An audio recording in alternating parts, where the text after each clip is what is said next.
کتابیں اور بھی اتری ہیں، پر قرآن کی یہی خوبی ہے کہ نابینا لوگ بھی اس کی تلاوت کرنے لگتے ہیں۔ جب کسی سے بات کرنے میں سکون ملنے لگے تو سمجھ جائیں بربادی بہت قریب ہے۔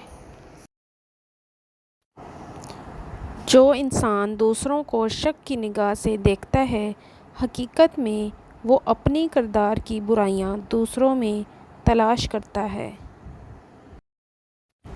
اگر لوگ تم سے متاثر ہو رہے ہیں تو اللہ پاک کا شکر ادا کرو کہ جس نے تمہارے گناہوں کو چھپا کر تمہیں لوگوں کے سامنے معزز بنایا ہے۔ عقل مند انسان کبھی بیٹھ کر اپنی پریشانی کا رونا نہیں روتا، بلکہ بخوشی اس کے حل کی کوشش کرتا ہے۔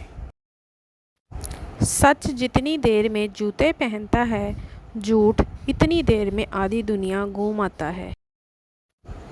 انسان کو اپنے اندر جھانکنا آ جائے تو وہ دوسروں کے احساسات کو سمجھنے کے قابل ہو جاتا ہے۔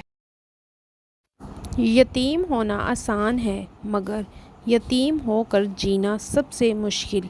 اے اللہ پاک سب کے والدین کو صحت و تندرستی عطا فرما، آمین۔